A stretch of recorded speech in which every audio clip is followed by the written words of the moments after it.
O que é a vida? Aqui nesse vídeo eu vou tentar responder essa pergunta que acho que todo ser humano que sacia sua fome e seus desejos em algum momento se pergunta isso, né? Que enquanto você tá com fome, você não tem tempo para pensar em filosofia, né? Enfim,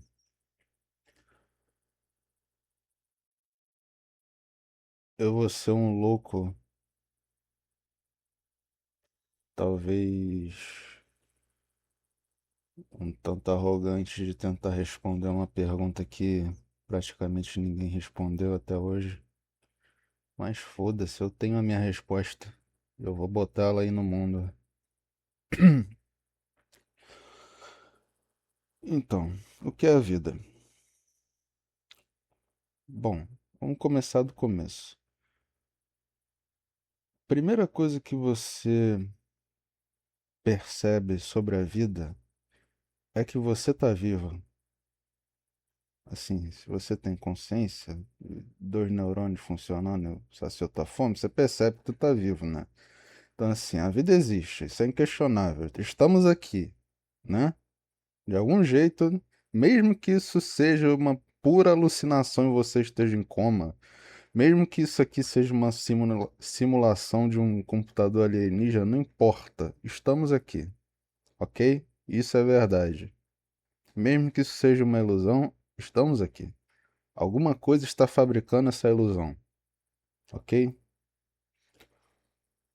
Eu não acredito que seja ilusão, mas foda-se. Estamos aqui. Bom, ah,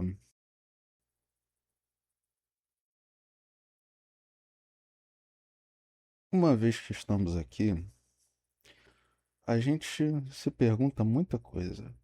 As primeiras coisas que a gente se pergunta é basicamente como continuar vivo, mas depois que a gente tem uma certa segurança, a gente se pergunta, cara, como é que essa porra que surgiu? Como é que surgiu? Mas para quem tem mais medo, geralmente a primeira pergunta não é como surgiu, é como é que vai acabar?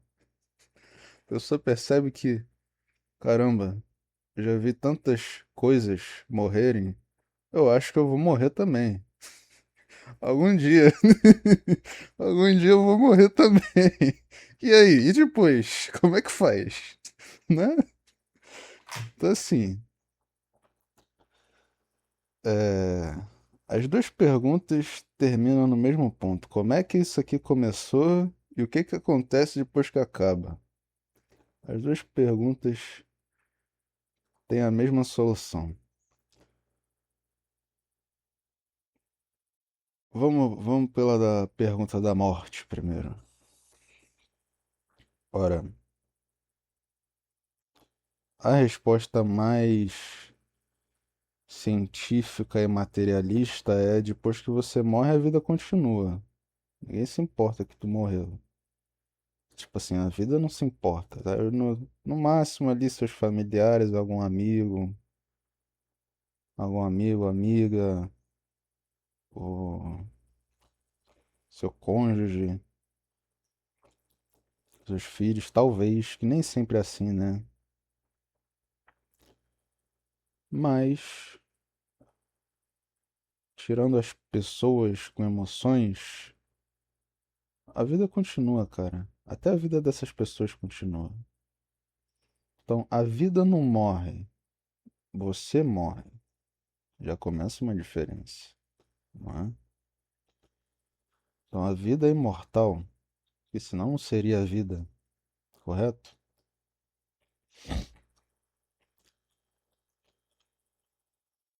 Hum,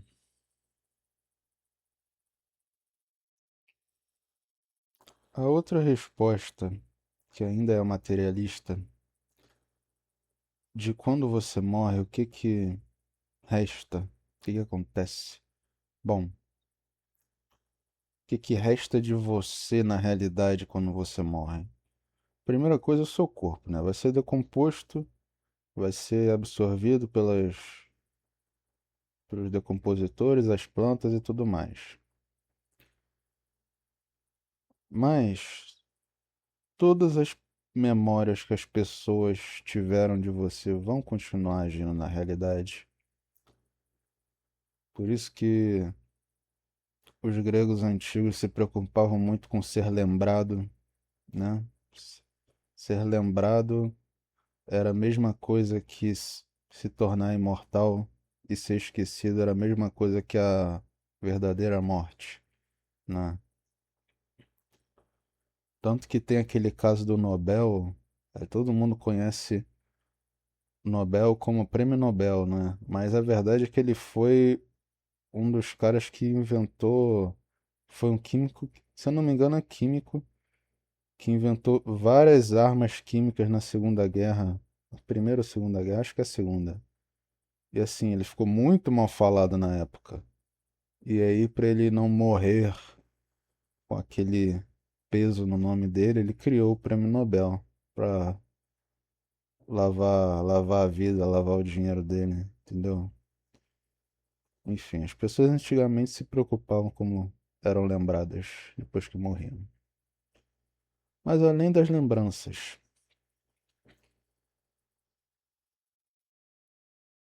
tudo que você fez no mundo continua. Todas as suas ações que você teve no mundo afetaram o mundo e vão ter afetado eternamente. Ninguém vai poder mudar isso, né? Por exemplo, Tesla, ele criou várias tecnologias e a gente usa as tecnologias dele até hoje. Ninguém vai conseguir mudar que ele criou, que ele descobriu, teve uma inspiração, tanto faz, que ele colocou essas tecnologias no mundo. Ninguém vai poder mudar isso. Então essa é a imortalidade dele, essa imortalidade materialista, né?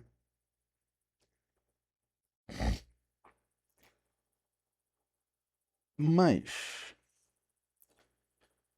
dentro dessa história toda materialista, uma coisa escapa, que é a consciência.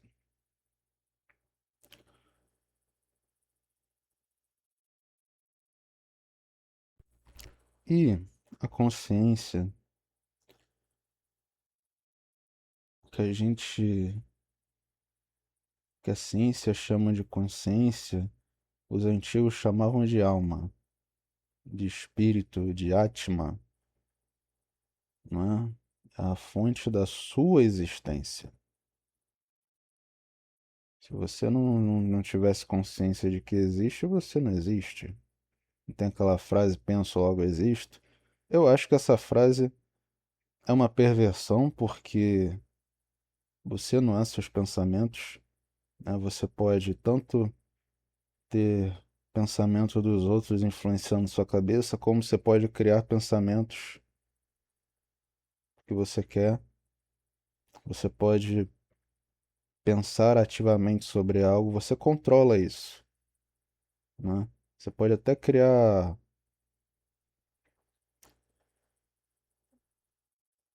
uma espécie de. Você pode criar tulpas. Tulpas são formas de pensamento, são seres feitos de pensamento puro que funcionam mais ou menos como uma IA. Essa é a verdade. A experiência de ter um troço desse é quase como uma IA, que fica, que funciona no seu cérebro.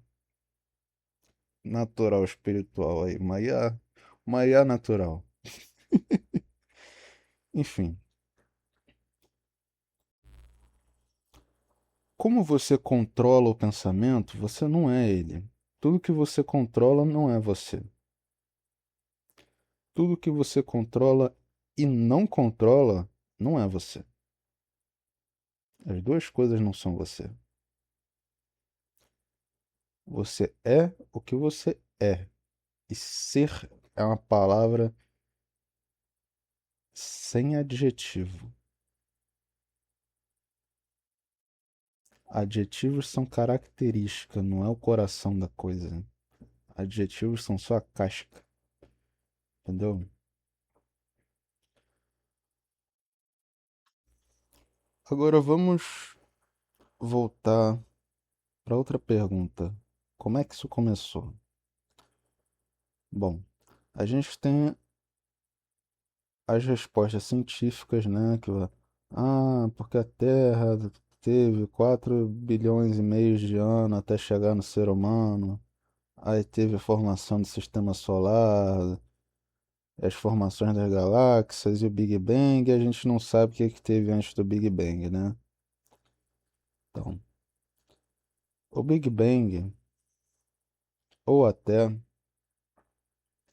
a morte, né? A morte fria do universo, as duas coisas também são uma incógnita para a ciência. Eles não sabem como começou de fato, o que gerou o início. Como é que tem o início em primeiro lugar? Como é que saiu da inexistência para a existência? E como é que acaba? Isso aqui vai continuar eternamente? Pela ciência não vai, vai ter a morte térmica do universo, né? Mas de qualquer forma, todas essas perguntas de como é que começa, como é que acaba, elas estão dentro de uma lógica.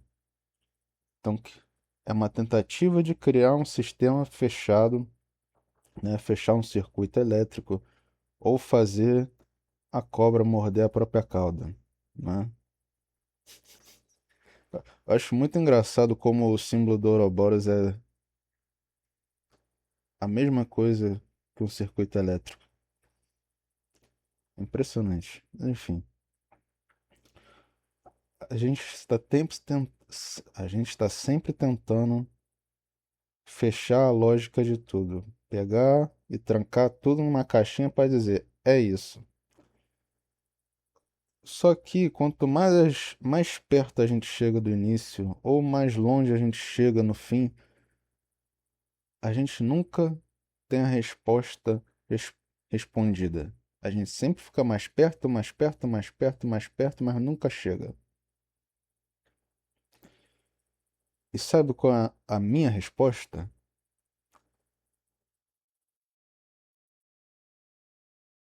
É que não tem lógica. Não, não tem como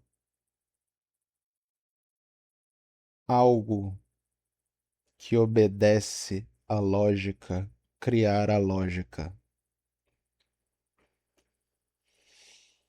Da mesma forma que você não é os seus pensamentos porque você controla eles, como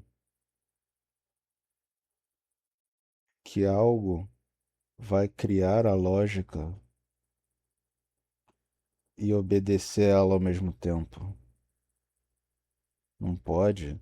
Isso é completamente sem sentido por questão de tamanho, questão de teoria dos conjuntos e tudo mais. Por questão de hierarquia, não faz sentido.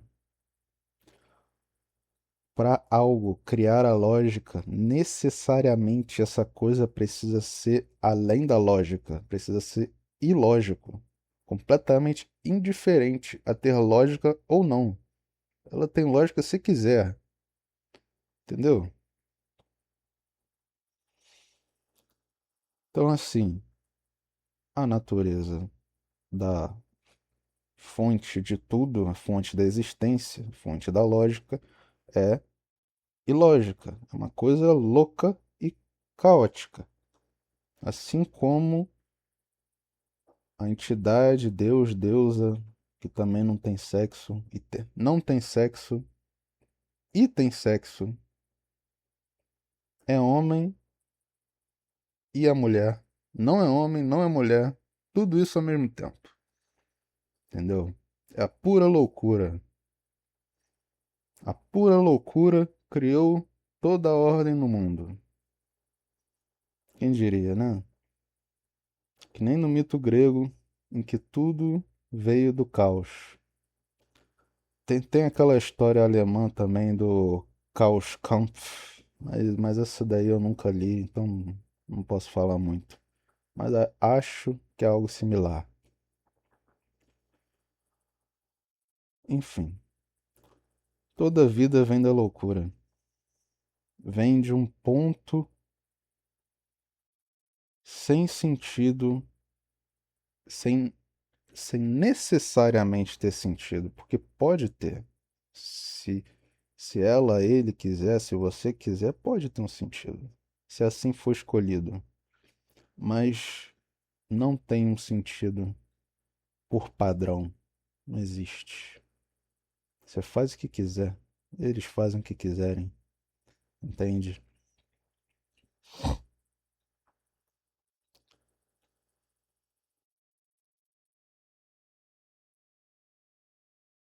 Então, isso é assim como no tem aquele o livro de Aristóteles da metafísica, tem a física, as coisas que a gente vê, a ciência praticamente, e a metafísica, o que está além da física. Aí veio a filosofia, enfim. A gente tem a existência, que é a criação dos cristãos e tal, tem a lógica e tem a meta-existência, a metalógica, que esse aí seria Deus, do jeito que os cristãos entendem, né? O criador de tudo, criador, criadora, os dois ao mesmo tempo, ou não, foda-se. Seria a meta-existência, além da coisa, enfim. Então, essa coisa que eu não posso definir de forma alguma, porque essa coisa é indefinida por essência. A essência de tudo é indefinida por essência. É a natureza da coisa. Mas ela tem algumas características, por exemplo, ser indefinida e ser capaz de tudo, né? Tem aquelas três palavrinhas mágicas do cristianismo, que é Deus é onipotente, onipresente, onisciente, correto? Bom, se você pensar o que, assim, uma curiosidadezinha, um ponto um pouco afora do que eu estou falando, mas é interessante. O que no universo, pela ciência, você pode dizer que é onipotente, onisciente e onipresente? Tecnicamente falando, coisa de fato é assim.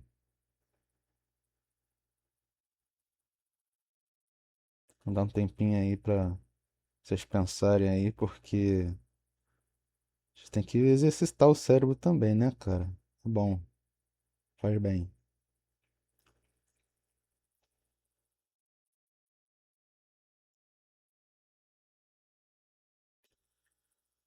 A coisa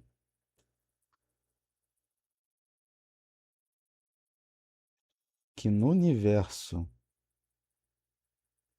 é onipotente, presente e ciente é o universo. Hoje em dia tem um bando de pessoa espiritualista aí que só repete o que todo mundo fala sem pensar profundamente sobre as coisas. E eles andam repetindo que o universo, aliás, que nós somos o universo experienciando a si mesmo. E assim, tecnicamente é verdade. Do que você é feito senão do universo? Então, você é feito da mesma coisa que o universo inteiro. Então é. E você está experienciando o universo. Então é verdade. Né? Enfim. Então, se você está vivo, se você está aqui, consciente, escutando o que eu estou falando, necessariamente você está conectado com a fonte de tudo. Senão você não estaria vivo me escutando. Ou seja, Deus está com você, entre aspas, né? Porque essa palavra foi tão mal usada que só que, infelizmente, por questão didática eu vou ter que usar, né? Mas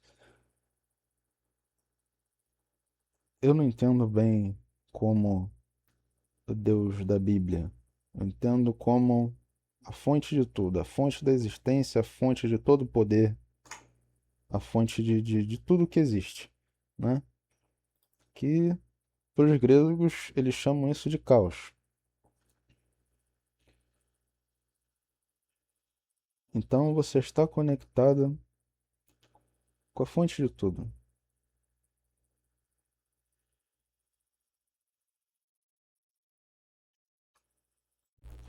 Então, inevitavelmente, se você for cavar fundo de você, fundo dentro de você, o que eu sou, o que eu sou, o que eu sou, o que eu sou, uma hora ou outra, você vai chegar no começo, no início, no caos, nessa fonte da loucura, fonte de tudo. Então, se você for no o que eu sou, o que eu sou, o que eu sou, inevitavelmente você, depois que chegar no caos, você vai concluir: eu sou Deus. E assim, é, você é feito de Deus, com certeza. Senão tu não estaria vivo. Tudo é feito de Deus. Deus, Deus. Em português a gente tem sexo nas palavras, né, cara? É difícil. É uma, essa fonte é uma coisa que contém tudo. É a grande semente de tudo. A semente da existência. A semente contém tudo o que aquela planta vai se tornar um dia. Entende? Então,